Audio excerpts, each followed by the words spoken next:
Leetcode 213, House Robber 2, a bit more advanced and a bit more difficult version of the previous House Robber. And here we are also using dynamic programming, of course, because usually when you have couple versions of the same problem, you are still using the same techniques, just each next version is a bit more advanced. Yeah, but still we are on medium type problems because dynamic programming type problems can be very complex. And in this case, we can still solve it more or less in a very compact manner. Yeah, and those more complex problems related to dynamic programming are reserved for hards. Yeah, and here we still are at medium. And here is the description. You are a professional robber planning to rob houses along a street. Yeah, so the same as previously. We can either take the money or rob the house or not. Each house has a certain amount of money stashed. All houses at this place are arranged in a circle. Yeah, and this is the first divergence or first difference from the previous problem where we had just a straight line. And of course, this circle means something and we will have to accommodate this information, and we will talk about it in a second. That means that the first house is the neighbor of the last one. Meanwhile, adjacent houses have a security system just like previously connected, and it will automatically contact the police if two adjacent houses were broken into on the same night. Yeah, so each time we can either rob the house or skip it. Yeah, but we can skip multiple times. We cannot rob two adjacent houses, but we can skip two adjacent houses.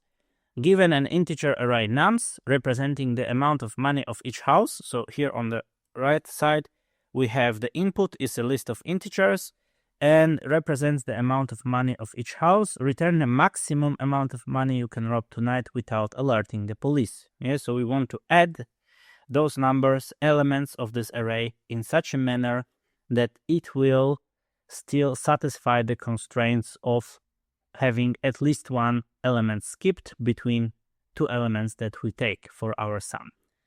And here is the first example, 2, 3, and 2. And in these cases, we can only take 3. We cannot take 2 and 2 because those houses are adjacent. Yeah, if we copy this or we draw it here, so you see it better. Yeah, let's say here's 2, 3, and 2. Yeah, we go to here, then we go to here. This is a connection, this is a connection, but this is a connection as well. We cannot just take this and this because of this arrow, yeah? And we can take 3, and that's the only possible way we can rob the highest amount of money. And the second example is 1, 2, 3, and 1, and here the output is 4.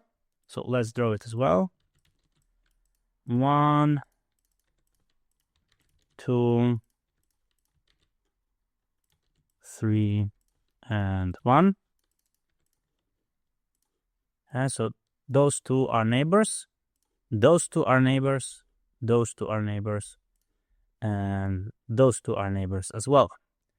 We can take that one, and then we have the highest amount of money possible to rob. And the third example, we don't learn anything that we haven't learned already in example 1.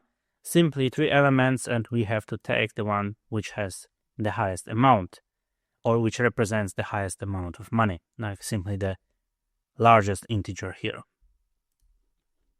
So now, let's copy this. And let's think about the way we can solve it using dynamic programming.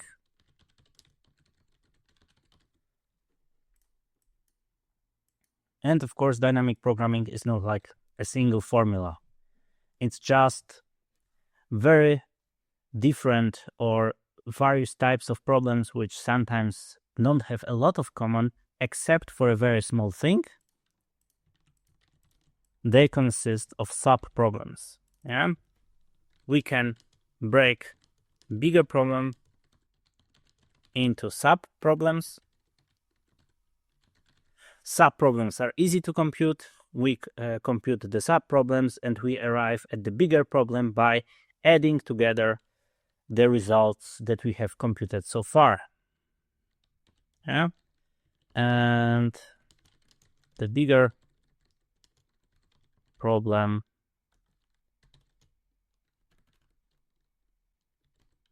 consists. Okay, let's not repeat this. Let's leave it the way it is here. And now think about the sub-problems here. We can construct use two additional variables. One for skip, because we have just two options, skip or take. Nothing more. Yeah. And we will accumulate the money that we have gathered so far, either if we skip given house or we rob given house, in both of them.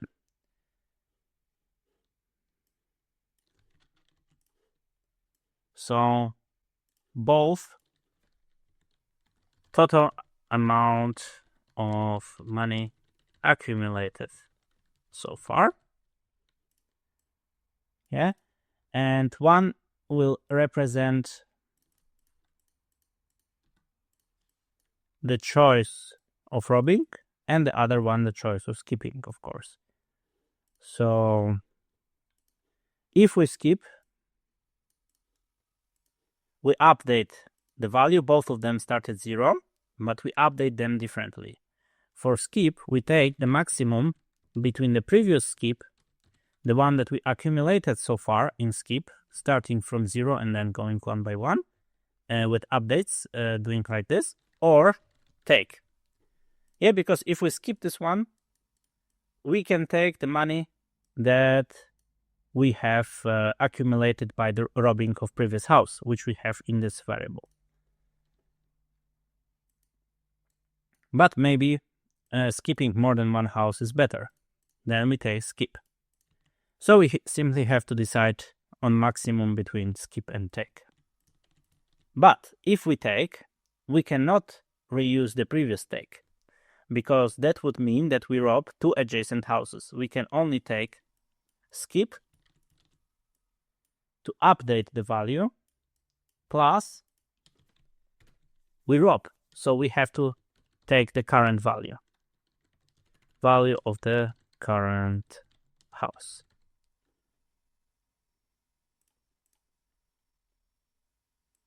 Can we make it like this? So those are the only two things that we can do. And now the last thing is this arrow. We don't want it. Yeah. So we will have to take either all the elements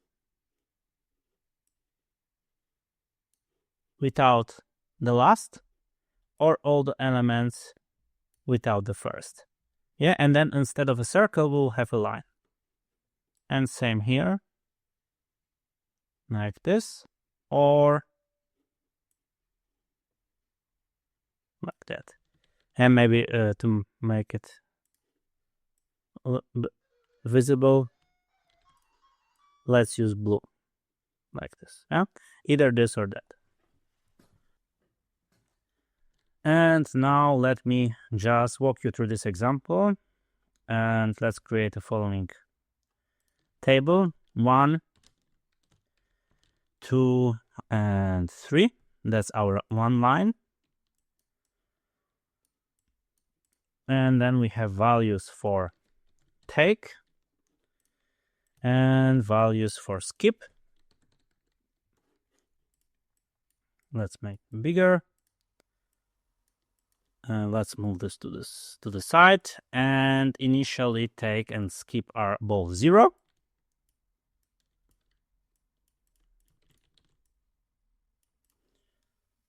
And now we will think about how we update. Let's move it here. 1, 2, 3, and 4. That's it. And we can also create this table. Let's make it a bit smaller so it looks a little bit less messy. Yeah, and now let's update the values together using this formula. So first, we of course take the first one and we update it to 1. Yeah, 0 plus 1 is 1. Yeah, and the previous maximum between take and skip, the maximum between two zeros is 0. And now we of course take this, so 2 plus 0 is 2. Yeah, and then the maximum between those two is 1. And now 3 plus 1 here is 4. Yeah, and then the maximum between those two is 2. And our final answer is the maximum between the last two. Heiß? Ja, es ist heute ganz heiß. Geh bitte. Okay, dann kauf mal ein gutes Kleid. Ja, okay.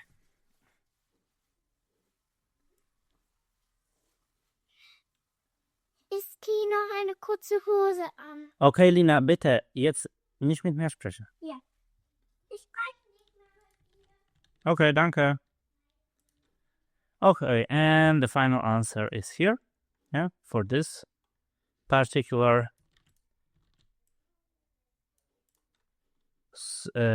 one-line street, and for the other one we will have 2, 3, and 1. Yeah, that's the other option, the blue one.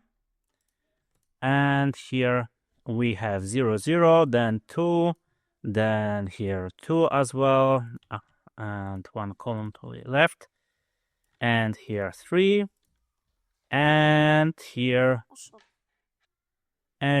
2 plus 1 equals to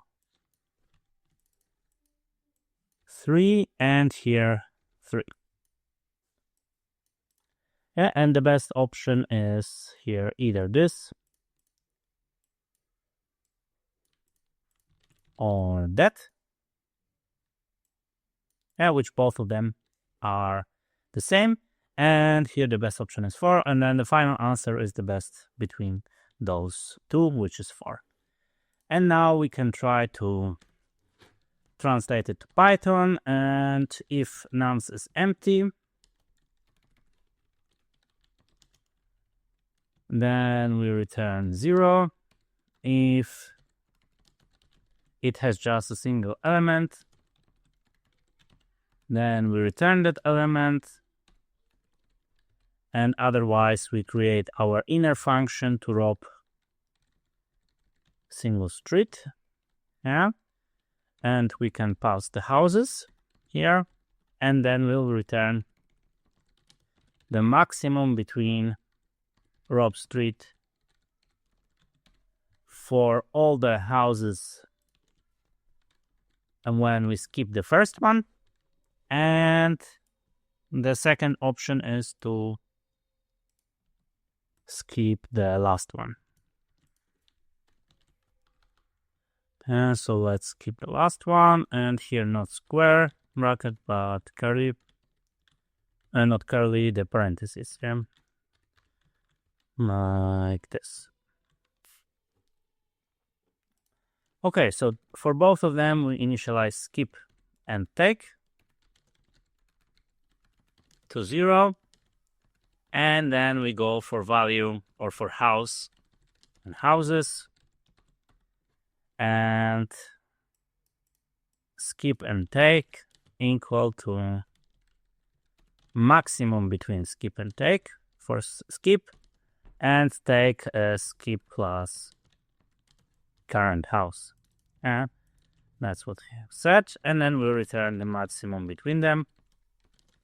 And that's it. Let's now run and see how it goes.